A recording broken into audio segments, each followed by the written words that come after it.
Over the regular season, the Vikings have had a lot of recurring problems, and I'm sure the Giants are well aware of them. So here is how the Vikings can approach those problems on Sunday in Wild Card Weekend so they don't get killed. You like that on 3, 1, 2, 3, you like it! You are Locked On Vikings, your daily Minnesota Vikings podcast, part of the Locked On Podcast Network, your team every day. Hello, everybody. Welcome to the Locked On Vikings podcast, part of the Locked On Podcast Network, your team every day. As always, I am your host, your pal, and the kid you copied off in math class. My name is Luke Braun. You can find me on Twitter at Luke Braun NFL. The show is on Twitter at Locked On Vikings, and thank you so much for making Locked On Vikings your first listen of the day.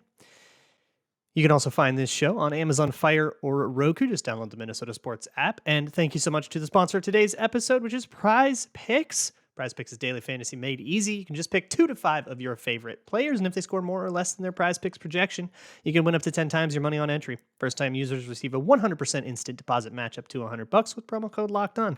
That's prizepicks.com, promo code Locked On.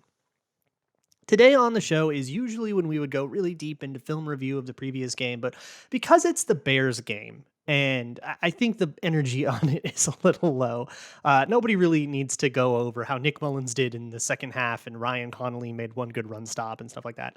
But there are things we can learn from that Bears game, and we can still sort of track the trajectory of the Vikings as they used that as something of a get-right game. They went in for the first half, had to get some things squared away, had to figure out some of their concepts, get a good rep down on some of the things that they just couldn't run in Lambeau, and sort of get their feet back under them after what happened in Lambeau Field, both figuratively and literally. So I want to talk about that stuff, in particular, what the Vikings did against two high looks, how the Giants have approached the Vikings in their Christmas Eve game and trying to attack the backup center, which we might have. I had some updates on that as well. And if we can get to it, we'll get into some defensive stuff as well. But what I want to start on the offensive side of the ball, I think that one is just a little more interesting to me right now. The defense sort of is what it is. But offensively, I guess I'll start with this. The Vikings are looking at starting 2 backup O-linemen. Garrett Bradbury's status notwithstanding. We'll see if he's practicing on Wednesday. You might know more about that than me, depending on when you listen to this. But he will. O'Connell did say that they'll try to get him out there and practice, whether the media sees it or whatever. Will tell us a little bit about just how far along he is, and that they're optimistic for getting him back for the playoffs. But that can be nebulous. That can mean they're optimistic for getting him back next week if they make it that far, right? So penciling it in for now, 2 backup linemen. You have Oli Udoh no matter what. That's locked in, and then it's either Chris Reed or Garrett Bradbury. So when it was Schlottmann for the Giants game, they attacked him in a way that I found very interesting. I thought it was a really interesting idea because it sort of created this anti-synergy in the way that the Giants play. So let me explain. They took Dexter Lawrence, who is usually their one technique when they are in 4 down sets, when they're in your classic 4-3, a 3-tech and a nose tackle, right? Dexter Lawrence, who played that nose tackle, usually you line him up between the center and the guard, but he would shade further inside. So he would shade over the center a little bit more, which would put him right in the center's face on pass reps. And on runs that were away from Dexter Lawrence, it would make it that much harder for the center to get a good reach on him, right? Now runs toward Dexter Lawrence, it gives Schlottmann a little bit of a head start, and the way that it's sort of anti-synergized, and I've got a zone coverage article that has visuals for this too. If you're more of a visual person, go read that, because if I lose you here. But I talked a lot about the B-gap bubble. If you think about it, with 4 down linemen, there must be an uncovered gap or two, right? That you have to kind of have a linebacker walk up to and line up off the ball, and it kind of creates this sort of soft spot in the front. Usually that's the B gap, where if you have a 3-tech on one side, the side you don't have a 3-tech on, that B gap is undefended. It's a bubble. And running into that bubble is kind of part of offensive coordinator's job, is to find out how to get run plays into that bubble, into that more weakly defended part, so that your linemen have an easier job. Ezra Cleveland or Ed Ingram would be uncovered and can just climb right up to a linebacker. They don't have to do anything. Don't have to beat Dexter Lawrence for that, right? Um, so when Dexter Lawrence is on the side of the B gap bubble, running into the B gap bubble is a disadvantage against him. That's what I'm trying to get at here. So that was interesting. And then if you put that on the same side as Kayvon Thibodeau, who loves to line up at that wide nine, the Giants love to put him way out on the moon. Where, I mean, he's a fast guy, right? So put him way out there. He cleans up the space really quickly, and he uses all of that space to force the tackle to be faster than he can be. Particularly effective against a guy like Oli Udoh, who doesn't have that range that a Christian Darrisaw does, who doesn't have those. Like, Darrisaw can really get out there, get in your face really fast. Oli Udoh, that's one of the reasons he's not a starter, is that he's not getting out there, and so speed rushers can get around him. So you put Thibodeau out on the moon over Oli Udoh and say, get around him to the quarterback. I'm really worried about that. That's a matchup that certainly favors the Giants. But if they're going to do that, and if the B gap bubble is on that side, which has more to do with strong and weak than it does with left and right for the defense. So as soon as you see whether they're preferring like over or under fronts today, and if I'm going up against the Vikings, I would prefer under fronts. Under fronts are better against weak side runs. Over fronts are better against strong side runs, and the Vikings love to run weak, so give me the under. But you kind of have to do the first two drives to see really where the Giants come out. You can't really know that going in. But after you see that, I would just put TJ Hawkinson on whatever side makes it so that the B gap bubble is on Oli Udoh's side. And if that means that you've got Kayvon Thibodeau way wide, you have Dexter Lawrence way far inside, and one linebacker who might be covering like a gap and a half now, of just like space, and you can run into that. I think that is an opportunity to exploit the way the Giants have played and exploit the way that they're using their best players. This isn't like taking a player and hoping he plays poorly. This is exploiting the way that Wink Martindale is defending the run, or at least the way he did against the Vikings. And then he has to change it if he doesn't want this to happen to him, right? And that also advantages the Vikings, because that means he is not trying to leverage the Oli Udoh, Kayvon Thibodeau matchup, or the Dexter Lawrence matchup on whoever plays center, right? If you can force Wink Martindale to stop leveraging those matchups, then you've kind of won in a different way. That is sort of where I want this game to go. And I wanted to make that point first. You didn't really see a lot that applied to it in the Bears game, but that I think is a more important point to make. But with the Bears game, you kind of saw what you think you would have seen from Oli Udoh and Chris Reed. Chris Reed had a lovely physical game, and he really had Armon Watts as a blocking sled, like a lot of times, and that was awesome. But he still does that thing that bugs me, that when he gets into the second level, he is trying to blow a guy up, and it looks like he's trying to be Christian Darrisaw, and he's not. When Darrisaw gets his hands on a guy, he can just blow that dude up and put him on the ground and just eliminate him from the play. With Chris Reed, he'll do that, but the punch isn't strong enough and the player can survive, and now suddenly they've shed your block and they can go make a tackle. And if you seal a guy off and just push him instead of trying to explode him, just get your hands on him and lock him and then drive him backward, I think that Chris Reed would be a much better player if he got into that habit, I think. And then from Oli Udoh, you saw those same range issues. You saw a really bad TFL that came in. I believe there was some pressure that came in on his side because of that. So you see what you think you're going to see from these guys. And we know who these guys are by this point in their careers. So we'll see if the Giants do line up to exploit it. Because if they do line up the way they need to line up to exploit those players, there is a pretty potent counterpunch in the run game that the Vikings can go for. And it's not that fancy. It's zone right. Like out to mid-zone right. It's a staple. So I'm hoping that the Vikings can sort of mitigate that by punishing those exploits. I also want to talk about Justin Jefferson and, where'd he go the last 2 weeks, that kind of thing.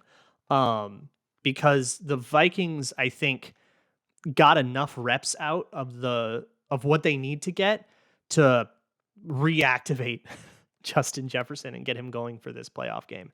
Before I get into any of that, though, it is the new year. The year has turned over, and that means it's time to start thinking about your taxes. And I know that can get super stressful. I am absolutely a tax procrastinator, a protaxinator. If you don't, if you will, but don't. Uh, But that's what TurboTax is for. TurboTax, you can just log on to a video meeting with a TurboTax expert. You can sit back, put your feet up, and they'll do everything for you, start to finish, and they will ensure that your taxes are done right. It feels good to be done with your taxes, and all you have to do is sit there while they do it all for you. So come to TurboTax and just don't do your taxes. Visit TurboTax.com to learn more. Intuit TurboTax. Full service products only. Video meeting while expert does your taxes is required. See guarantee details at TurboTax.com/guarantees. I also want to talk to you about my new favorite phone game. It is Ultimate Football GM. If you're the kind of person that loves the team management part of football, the roster building, cap, trying to figure out the right trades, hire the right coaches, the draft, and all of that stuff, if you're like an off-season maven, and I know a bunch of you are, this is the game for you. I can't put this thing down. We have a little league in Locked On with like all the other Locked On hosts. It's a great time. Locked On Vikings listeners get a 100% free boost to their franchise when you use the promo code Locked On in the game store. That's Locked On in all caps. So make sure you check it out today. To download the game, you just go to ultimate-gm.com or look it up on the App Store. That's ultimate-gm.com or just look up Ultimate Football GM on the App Store. Start your dynasty today. Thanks again for making Locked On Vikings your first listen of the day. For your second listen, check out the Locked On NFL podcast, talking about coach firings a lot right now. You can find me with Ross Jackson on there on Tuesdays, but they have a daily show covering all things in the wide world of the NFL. Also, check me out on Patreon.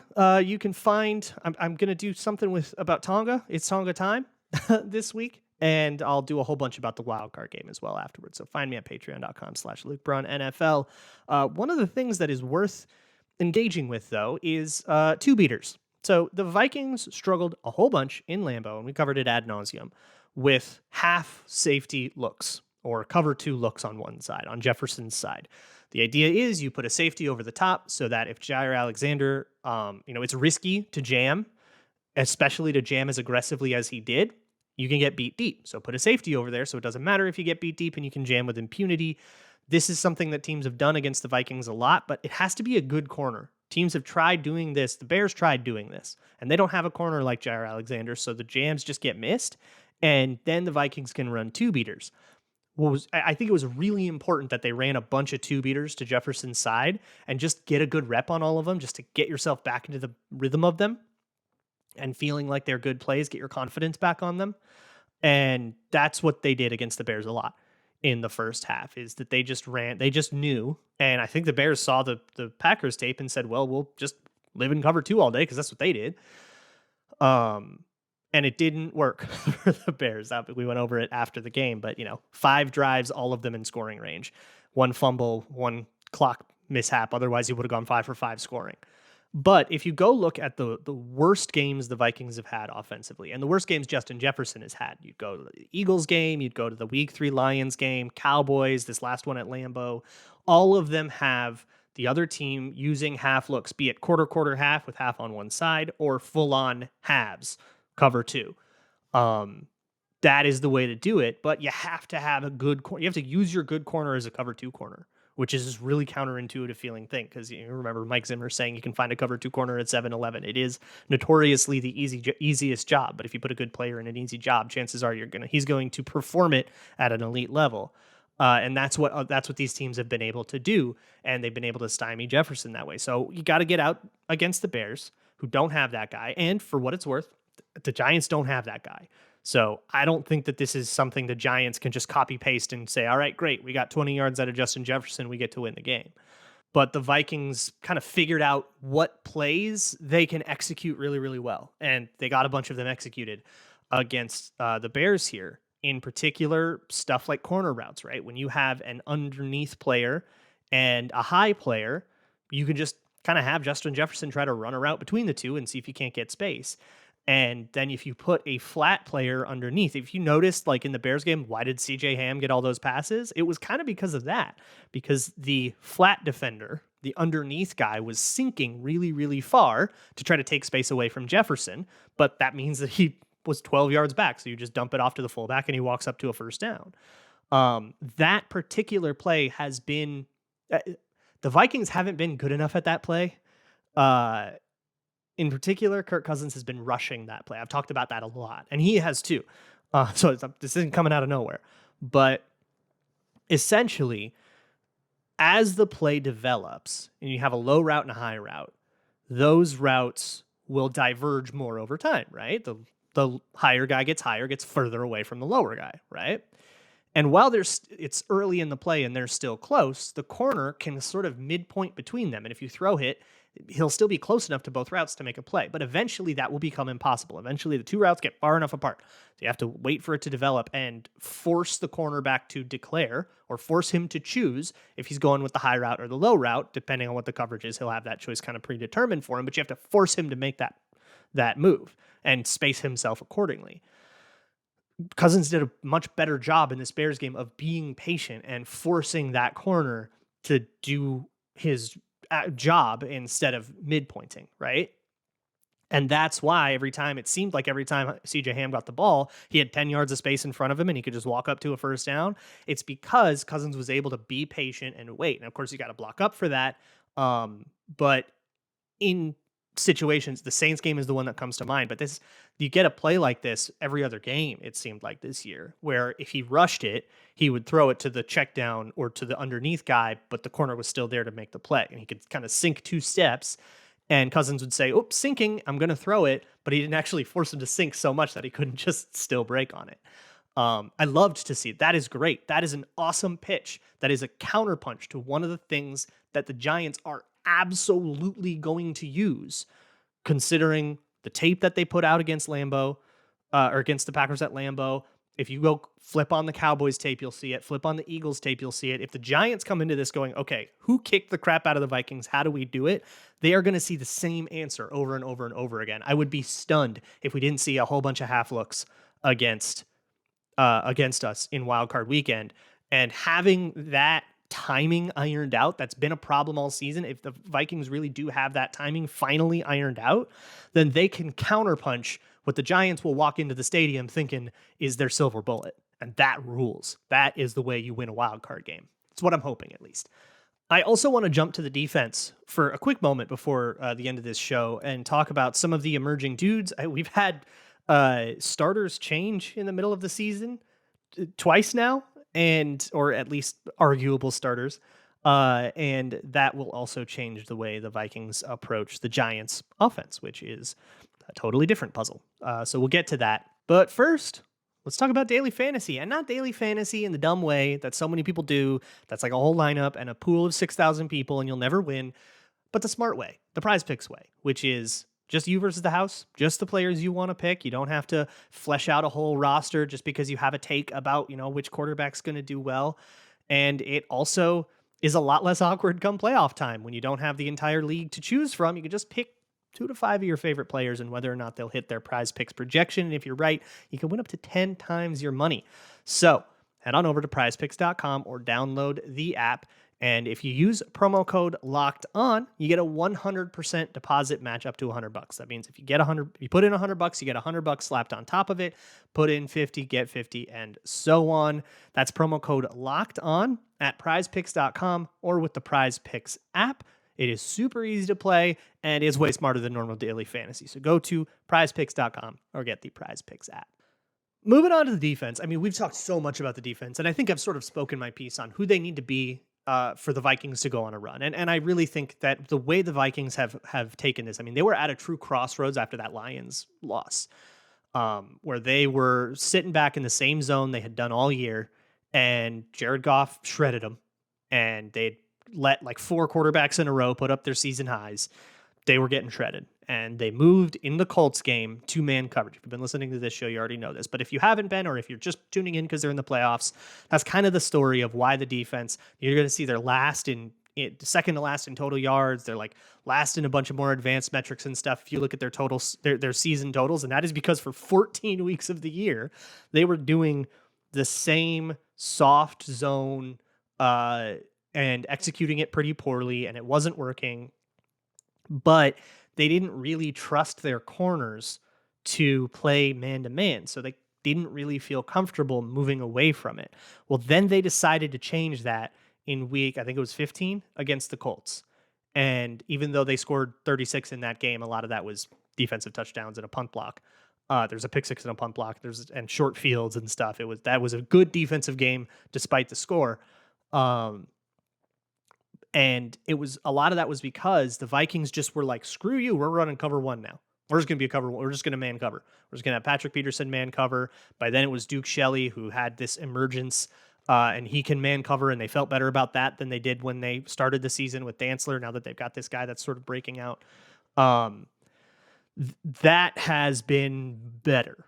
Got totally shredded a couple times if your dudes can't hold up, right? And the Giants were one of those times. Richie James and Isaiah Hodgins just killed Chandon Sullivan and Duke Shelley.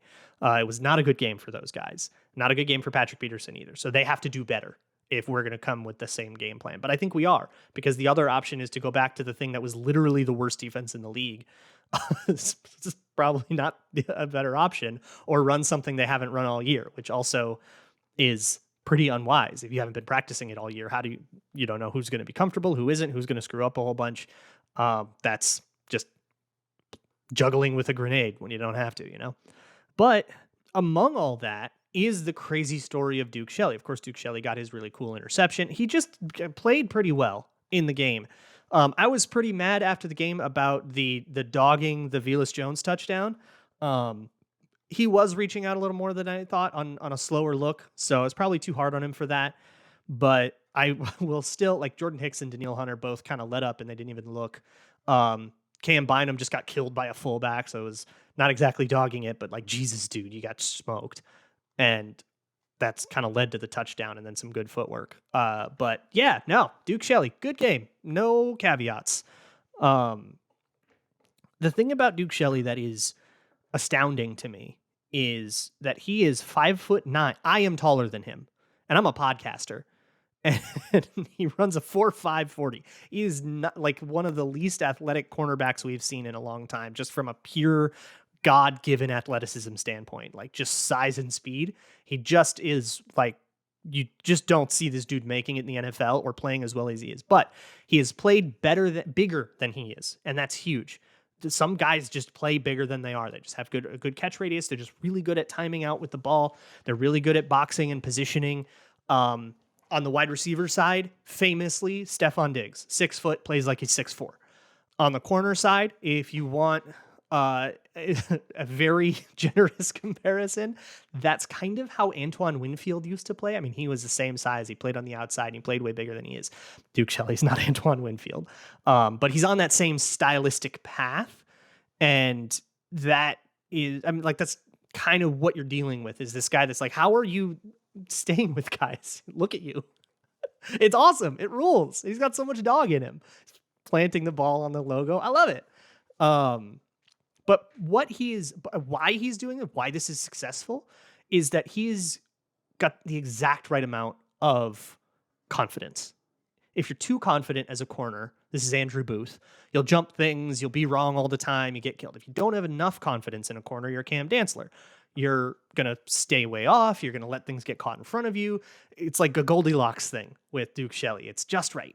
And he has been able to, like, he knows exactly when to bail. He knows exactly what he can and can't get away with. And that means he can stay pretty tight, stay in phase, and, then you can get your head turned around, make plays on the ball, and he's good at that. He's just sort of on the right. It's like you're just in the right flow, and it is being successful. And so I feel a little bit better about that with man. That said, he did get beat by Chase Claypool inside for like an 18-yard gain. And he just had to bail because he's just too slow to be able to push it any further than he did. He bailed, and then they cut it off inside him, and it was over. That's going to happen. He is going to give up catches. As great of a story as he is, he's going to give up catches. Worried about Patrick Peterson, who got burned down the field. He's going to give stuff up too. So you're going to give up passing in man coverage, probably going to be harder to get there consistently than it would be in the zone coverage thing that the Vikings have been playing, or had been playing up until that Colts game. But that doesn't mean that, they're just going to be totally clamps. they're going to get passing production, and you're going to have to score on them and keep up. So I don't know. We're taking overs here. We're gonna keep slamming overs all day long with the Vikings. And then the only other thing I want to talk about is Kyrie's Tonga. He is a starter now, as much as Jonathan Bullard was one. So Jonathan Bullard had a bicep injury, went on IR, came back. He was healthy and ready to play in this game, and he did not get in until the fourth quarter. Similar to Cam Dantzler against the Packers, that kind of tells you, oh, this is like really a starter. Kyrie's Tonga came in when Jonathan Bullard went down. He has played excellently. He's incredibly powerful. He's sledding centers back, walking them back like all those bad Garrett Bradbury reps you remember. Sam Mustipher in this game, just on skates. His hands are very, very quick. He has had just a few crucial disruptions. He gets his hand on the ball. He gets his hand on the quarterback. He was living in the backfield against the Bears, and he played the first three quarters, and then Jonathan Bullard came in. Now, if you were worried about Jonathan Bullard's health, then you wouldn't put him in for the most meaningless part of the game when you're already up 2 scores, and it's clear that both teams are kind of just trying to limp to the end with nobody getting hurt. You wouldn't put him. You would keep Tonga in and say, well, Bullard's the starter, and we're just going to keep him fresh. No, you put him in the fourth quarter. And that, to me, says that Tonga has taken that job. So your starting base defense, when you have 3 defensive linemen out plus your 2 outside guys in Smith and Hunter, is Harrison Phillips, Dalvin Tomlinson, Kyrie's Tonga. And congratulations to him. He has absolutely earned that. James Lynch had it for a while when Bullard first went down. Tonga took it from Lynch, and now he's taken the real job from Bullard. And that was the job that was supposed to be Armand Watts' job going into the season. So it's changed hands quite a bit, but I think they've found a dude here that can play like a big old nose, but he's also been fast enough and good enough at denying reaches, quick enough, especially in his upper body, to actually be able to play that sort of 4-eye thing in other base fronts. So that's where we're at right now. We're going to talk to Pat Traina tomorrow on Crossover Thursday, and I'm going to see what she thinks of all the stuff I just talked about.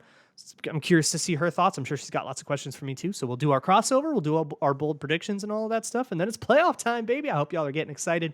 I'll see y'all tomorrow. And as always, Skull.